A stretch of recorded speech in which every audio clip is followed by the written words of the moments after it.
ಇತ್ತ ನಿತ್ಯಾನಂದನ ಬಿಡುಗಡೆಗಾಗಿ ಪ್ರಾರ್ಥಿಸಿ ಪೂಜೆ, ಹೋಮ, ಹವನಗಳು ನಡೀತಾ ಇವೆ.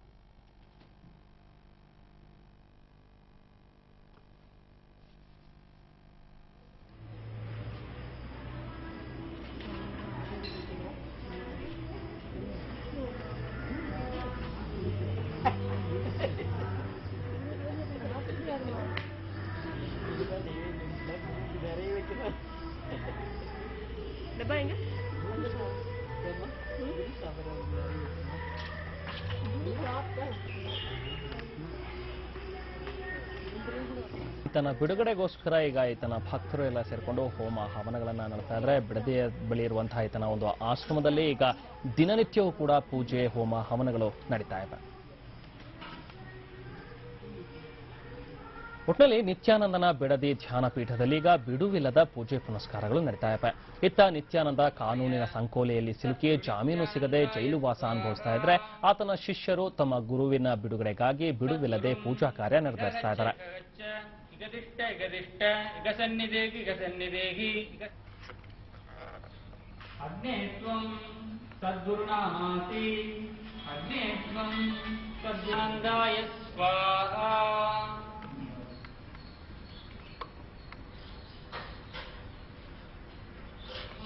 श्रीं एतत्पाद्यं श्री नित्यानन्दाय स्वाहा।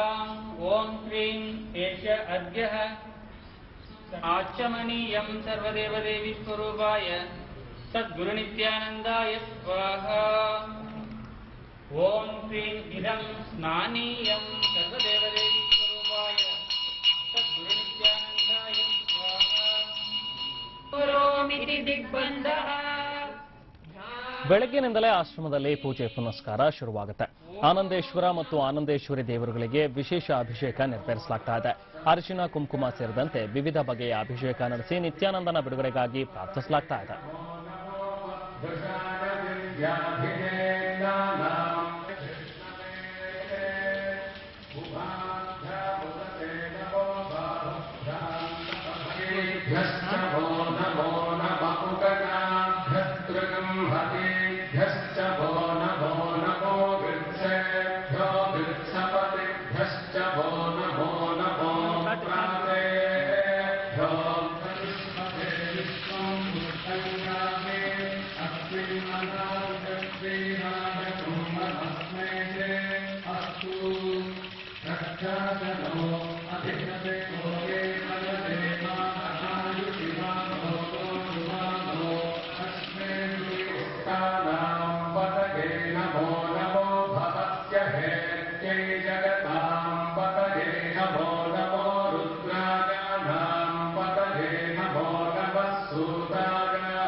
ಆಶ್ರಮದ ಬಳಿ ಇರುವ ನವಪಾಷಾಣ ಲಿಂಗಕ್ಕೆ ಕ್ಷೀರಾಭಿಷೇಕ ನಡೆಸಿ ಭಕ್ತಿಯಿಂದ ಪ್ರಾರ್ಥಿಸುವ ನೂರಾರು ಭಕ್ತರು ಸ್ವಾಮಿ ನಿತ್ಯಾನಂದ ಆದಷ್ಟು ಬೇಗ ಹೊರಬರಲಿ ಅಂತ ಪ್ರಾರ್ಥಿಸ್ತಾ ಇದ್ದಾರೆ.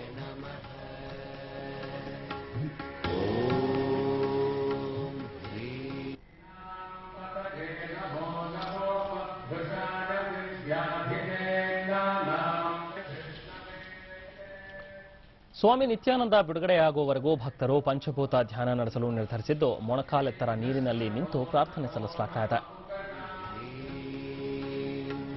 ನಿತ್ಯಾನಂದಾಯ ನಮಃ. ಓಂ ಹ್ರೀಂ ನಿತ್ಯಾನಂದಾಯ ನಮಃ.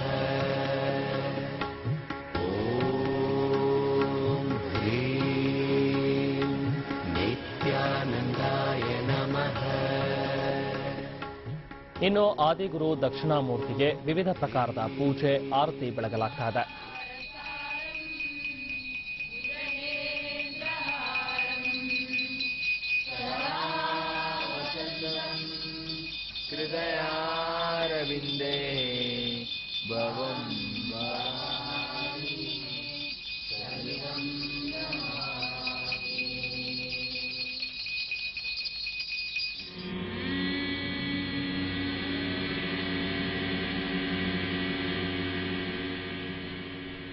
ನೂರಾರು ಮಹಿಳೆಯರು ಪುರುಷರಿಂದ ಗಂಟೆಗಳ ಕಾಲ ಗುರುಮಂತ್ರ ಪಠಣೆ ಕೂಡ ನಡೆಯುತ್ತೆ.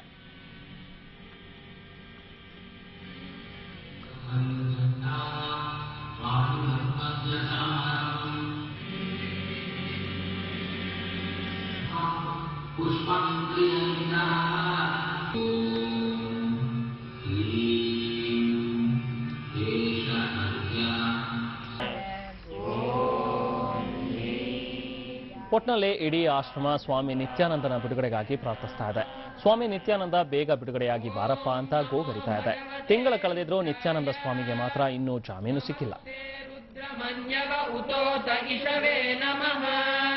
ನಮಸ್ತೆ ಅಸ್ತು ಧನ್ವನೆ ಬಾಹುಭ್ಯಾಮುತತೆ ನಮಃ ಯಾತ ಇಷು ಶಿವತಮ ಶಿವಂ ಭಗೋಮಿತಿ ದಿಗ್ಬಂಧಃ ಧ್ಯಾನಂ ಸನ್ನಸ್ಯೇಷಃ ಬನ್ನಿ ಈ ಬಗ್ಗೆ ಮತ್ತಷ್ಟು ಮಾಹಿತಿ ಕೊಡೋಣ. ನಾವು ಪ್ರತಿನಿಧಿ ನಾಗರಾಜ್ ಅವರಿಂದ. ನಾಗರಾಜ್, ಈ ಹೋಮ ಹವನಗಳನ್ನ ಯಾಕೆ ನಡೆಸ್ತಾ ಇದ್ದಾರೆ, ಜೊತೆಗೆ ಏನೆಲ್ಲ ಪೂಜಾ ಕೈಂಕರ್ಯಗಳು ನಡೆಯುತ್ತೆ ದಿನನಿತ್ಯ?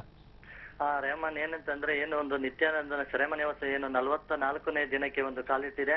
ಆ ಒಂದು 44 ದಿನ ಇಲ್ಲಿ ಒಂದು ಧ್ಯಾನಪೀಠದಲ್ಲಿ ಎಲ್ಲರೂ ಕೂಡ ನಮ್ಗೆ ಒಂದು ಯಾವುದೇ ರೀತಿಯಂತ ಶಾಂತಿ ನೆಮ್ಮದಿಲ್ಲ. ನಮ್ಮ ಗುರು ಇಲ್ಲನೆ ನಮ್ಮ ಗುರು ಬರ್ಲೇಬೇಕು ಅಂತ ಹೇಳಿ ಅವರು ಪ್ರತಿನಿತ್ಯವೂ ಕೂಡ ಈಗ ಒಂದೊಂದು ಪೂಜೆಯನ್ನ ಮಾಡ್ತಾ ಇದ್ದಾರೆ. ಆದ್ರೆ ಇವತ್ತು ಏನ್ ಪಂಚಭೂತ ಧ್ಯಾನ ಅಂತ ಹೇಳಿ ಒಂದು ಧ್ಯಾನವನ್ನ ಮಾಡ್ತಾ ಇದ್ದಾರೆ. ಆ ಧ್ಯಾನದಲ್ಲಿ ಈ ಪಂಚಭೂತಗಳನ್ನು ಅವರು ವಾಯು, ಅಗ್ನಿ, ಭೂಮಿ ಮತ್ತೆ ಜಲ ಏನ್ ಇದನ್ನೆಲ್ಲ ಒಂದುಗೂಡಿದಂತೆ ಒಂದು ಸಂಬಂಧಪಟ್ಟಂತೆ ಅಂದ್ರೆ ಒಂದು ಹೋಮ ಹವನಗಳನ್ನ ಮಾಡೋದ್ರ ಮೂಲಕ, ಅಂದ್ರೆ ಅಗ್ನಿ ಮೂಲಕ ಆ ದೇವರ ಪ್ರಾರ್ಥನೆ ಮಾಡೋದು, ಮತ್ತೆ ಜಲದಲ್ಲಿ ನಿಂತು ಅವರು ಪ್ರಾರ್ಥನೆ ಮಾಡೋದು, ಮತ್ತೆ ಹೀಗೆ ವಾಯುವಿನ ಮೂಲಕ ಆ ಒಂದು ದೇವರನ್ನ ತಲುಪಲಿ, ಅವರ ಒಂದು ನಮ್ಮ ಒಂದು ಕಷ್ಟಗಳು ಏನಿದೆ ಅದನ್ನೆಲ್ಲ ಅವ್ರ ಹತ್ರ ಅರ್ಪಿಸ್ತಾ ಇದ್ದಾವೆ ನಮ್ಮ ದೇವರ ಹತ್ರ. ಆ ಗುರು ನಮ್ಮನ್ನ ಬೇಗ ಬಿಡುಗಡೆ ಮಾಡಿ ಅವರು ಆ ಜೈಲಿಂದ ಇಲ್ಲಿ ಧ್ಯಾನಪೀಠಕ್ಕೆ ಬಂದು ಸಾವಿರಾರು ಜನಕ್ಕೆ ಏನು ಒಂದು ಅನ್ನದಾನ ಪ್ರತಿದಿನ ನಡೀತಾ ಇತ್ತು, ಅದೇ ರೀತಿ ಇವತ್ತು ಇಂದು ಕೂಡ ಹಿಂಗ್ ನಡಿಬೇಕು. ಇನ್ನು ಮುಂದಕ್ಕೆ ಅವ್ರು ಇಲ್ದೇನೆ ಎಷ್ಟೋ ಜನ ಭಕ್ತಾದಿಗಳು ತುಂಬಾ ಏನ್ ಕಷ್ಟಗಳಲ್ಲಿದ್ದಾರೆ, ಮತ್ತೆ ಸಮಸ್ಯೆಗಳಿಂದ ಬಳಲ್ತಾ ಇದ್ದಾರೆ, ಅವರಿಂದ ಒಂದು ಪರಿಹಾರ ಅಂತ ಸಿಗುತ್ತೆ. ಈಗ ಎಷ್ಟೋ ಜನ ಅವರು ಸಮಸ್ಯೆಗಳನ್ನ ಬಗೆಹರಿಸಿಕೊಂಡಿದ್ರು, ಅವರು ಕೂಡ ಇವಾಗೆಲ್ಲ ಬಂದು ಏನು ನಿತ್ಯಾನಂದರ ಗುರುವಿಗಾಗಿ ಒಂದು ಪ್ರಾರ್ಥನೆಯನ್ನ ಮಾಡ್ತಾ ಇದ್ದಾರೆ ಅಂತ ಹೇಳಿ ಅಲ್ಲಿನ ಒಂದು ಸಿಬ್ಬಂದಿ ಎಲ್ಲ ಕೂಡ ಶಿಷ್ಯಂದರಿಂದ ತಿಳಿಸಿದೆ. ಜೊತೆಗೆ ಎಲ್ಲರೂ ಕೂಡ ಏನು ನಿನ್ನೆಯಿಂದ ಏನ್ ಈ ರೀತಿಯಾಗ ಒಂದು ಪೂಜಾ ಹೋಮ ಹವನಗಳು ನಡೀತಾ ಇದೆ, ಆ ಪೂಜಾ ಹೋಮ ಹವನಗಳಿಗೆ ಒಂದು ಬೇರೆ ಬೇರೆ ವಿವಿಧ ಕಡೆಯಿಂದನೂ ಕೂಡ ಆ ಭಕ್ತಾದಿಗಳು ಇಲ್ಲಿ ಬಂದು ಭಾಗವಹಿಸ್ತಾ ಇದ್ದಾರೆ. ಒಂದು ದೇವರಲ್ಲಿ ಅವರು ಕೂಡ ಕುಳಿತು ಒಂದು ಪ್ರಾರ್ಥನೆಯನ್ನ ಮಾಡ್ತಾ ಇದ್ದಾರೆ. ಏನು ಆನಂದೇಶ್ವರ ಮತ್ತೆ ಆನಂದೇಶ್ವರಿ ಒಂದು ದೇವತೆಗಳಿದೆ, ಅಲ್ಲಿಗೂ ಕೂಡ ಅವ್ರಿಗೆ ಆ ಒಂದು ಅಭಿಷೇಕಗಳನ್ನು ಮಾಡೋದ್ರ ಮೂಲಕ ಕುಂಕುಮ ಅಭಿಷೇಕ, ಅರ್ಶನಾಭಿಷೇಕ, ಹೀಗೆ ಆ ಹಾಲಿನ ಅಭಿಷೇಕ, ವಿವಿಧ ಅಭಿಷೇಕಗಳನ್ನ ಮಾಡಿ ಆ ದೇವರ ಒಂದು ಮೊರೆ ಹೋಗಿದ್ದಾರೆ. ರೇಮಾ, ಓಕೆ, ಧನ್ಯವಾದ ನಾಗರಾಜ್.